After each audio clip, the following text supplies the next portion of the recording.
Good morning, or depending when you're watching this, good afternoon, good evening, or good night. My name's Ross, and as always told, out of Voice Radio. So today, we're going to be looking, I'm going to be honest with you, right? We're going to be looking at a poster that's just been put up in a card shop in Japan. But the thing is, right, that this poster gives us lots of exciting new information. So on the one hand, yes, it's a poster in Japan. But on the other hand, it's a poster in Japan that shows us lots of exciting new things. And we should all be a little bit excited. Now, one of the things we see on this poster is that there is a new card coming, which we've never seen before. Or at least that was what I was going to be saying until somebody showed the better image of Morgan. Now, we do know that it's Morgan, and we've seen it, and I did a video about it a few hours ago. So yes, Morgan is coming. We saw it in the video earlier. Do check out that video if you want to know more about it. But what is really interesting here is that Morgan is a card where you can only play it if you discard the other 3 of the Battle Chatelaine Maidens from your hand. So we're talking Nita, Evelyn, and Dana have to be discarded from your hand in order to use Morgan. Fine. Here's the thing, though. We must be getting them. Like, that's got to happen. They can't make a Morgan that requires you to discard Nita, Evelyn, and Dana from your hand unless we're also getting a Nita, Evelyn, and Dana probably in the same set. So one of the things we know about GX Ultra Shiny is we're not getting one of these Battle Chatelaine ladies. We're getting all of them. And they're all going to be their own cards. And I made this point in my Morgan video, but it very much bears repeating. We are expecting them to have the same deal in that you've got to discard the other 3 from your hand in order to use them. Ergo, there's going to be 4 really good effects. Morgan lets you look at the top 12 cards of your deck and attach as many energy as you like to your Pokemon. But the thing is, if you get all 4 in your deck, you can discard 3 and use Morgan. But you can discard 3 and use Dana or Evelyn or Nita, and we don't know what they do, but they're going to be very exciting. So what else do we see on this poster? Now, some of these we just see flat reprints. Cards which we've had before and are being printed here with the exact same art. Nothing is new, exciting, or different. They being Tapu Lele GX, Diancie Prism Star, and Zoroark GX. And look, these are phenomenal cards. Tapu Lele lets you search for a supporter and has been the backbone of pretty much every deck for a very long time. Well, since it came out in Guardians Rising. To be fair, it is worth pointing out that there are a bunch of decks now not playing it and relying on stuff like Makago and Oranguru instead, but it's still the backbone of an awful lot of decks. We've got Zoroark that remains the best Pokemon in the format, has been since Shining Legends came out, and it comes in and out of tournament results. It's always there. Some tournaments, it's the entire top cut, or near enough. Other tournaments, it's just kind of 1 or 2. But regardless, it is a very, very, very good card. And it's going to be in and around the format for a very, very, very long time. And the question we need to ask about these cards, what does it do about the legality? Now, the answer is, we don't know. The rule in everywhere but Japan is very, very simple. The card is legal until it's rotated. If there is a proper reprint in a set with a new set symbol and a new set number, then it is legal for a longer period of time. So for instance, Crushing Hammer was released in Sun and Moon.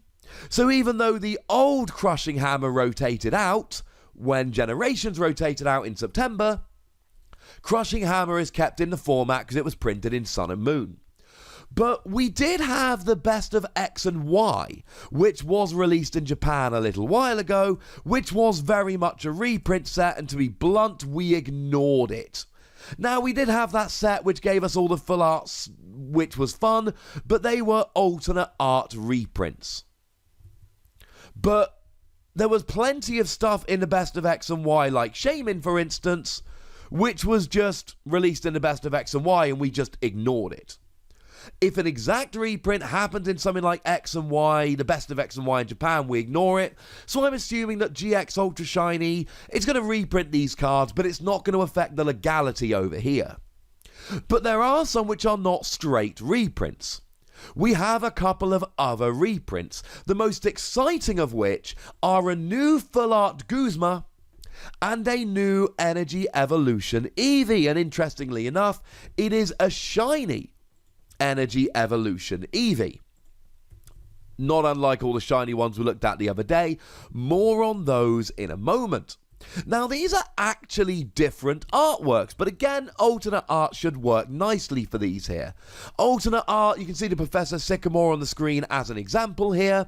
Alternate art means that you get a new print of an old card with different artwork, it gets an A in the bottom corner, and it rotates out at the same time as the other one would. Professor Sycamore was last printed in Breakpoint. So this new Professor Sycamore gets printed with the Breakpoint symbol and an A, and gets rotated out when Breakpoint gets rotated. This new Guzma is probably going to be a beautiful card. This Energy Evolution Eevee is a beautiful card. But the reality is they're probably going to be alternate arts. Now, they're not always alternate arts, but the general rule seems to be, if they are printed close enough to the original release, then they're not alternate art, but if we have to wait a little while, they are. So we saw the tins released a little while ago, and they were Sylveon, Glaceon, and Leafeon. Glaceon and Leafeon had new promo numbers, but Sylveon was an alternate art. Why was Sylveon an alternate art? Because Sylveon was released earlier. So we needed to make it an alternate art so we didn't affect the legality, whereas Leafeon and Glaceon were released close enough to the original releases that it really didn't matter. So again, we can't say for certain, but the overwhelming likelihood is if we get these, maybe they'll be in our team up set. Any cards from GX Ultra Shiny which are coming over are going to be in team up, but they might be released as promos. If they're going to be in a set, they'll be in team up. Otherwise, they will be promos. As a side note, we do now have the official logo for team up. It's on the screen and it's alright. I mean, it's a logo. It looks pretty cool. I like it personally, but I tend to get overly excited about pretty much any new Pokemon stuff, so I'm maybe not the best person to judge if the new logo is good or not. All I know is I think it's awesome. But maybe that's just me. So they're going to be coming in team up or as promos, but they should be alternate artwork.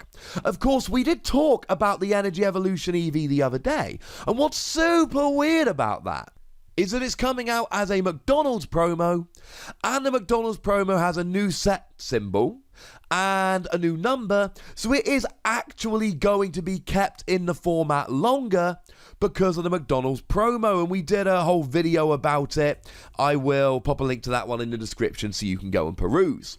Some people have pointed out that we are getting this Pokeball set, which is going to have an Eevee, but that's clearly going to be an alternate art reprint. It's a promo coming out like 21 months after the initial release. It's clearly going to be an alternate art reprint. This one I'm imagining probably will be as well, but that doesn't make it any more interesting and awesome. Now, we do see some more shiny Pokemon on this poster. We did look at the shiny Pokemon the other day. I did a video about it. Again, I'll pop a link in the description. But we see Rayquaza here, who we had previously seen. And then we also see little images of Greninja, Lycanroc, and Gardevoir. We are expecting to have all of the GXs in the set as the shiny ones. I mean, Rayquaza was 240 out of 150. It was a 90th secret rare in the set, so clearly we were going to get them all, but it's nice to see the artwork. The last two cards we see on here, one of them should look very familiar. It's the Buzzwole promo that was released at the same time as Crimson Invasion. The thing is, sometimes we get promos like this, and Japan actually doesn't. So this isn't some weird new Buzzwole, it's exactly the same Buzzwole, it's just we happened to get the promo back in like November, and Japan never actually got it, so now they're getting the promo. And there is also an Ultra Necrozma promo, which hasn't been released. I believe it's being released very shortly in a set associated with Dragon Majesty. Please do correct me in the comments if I'm wrong here. But it was actually tweeted out an extremely clear image of this by the official Pokemon Twitter over in Japan. I believe it was yesterday. So we have seen a nice full-up, close-up image of this card in all of its glory. It's kind of cool artwork. So we can see from this that GX Ultra Shiny is a real hodgepodge of a set. We've got some flat reprints, which I'm expecting to be ignored outside of Japan.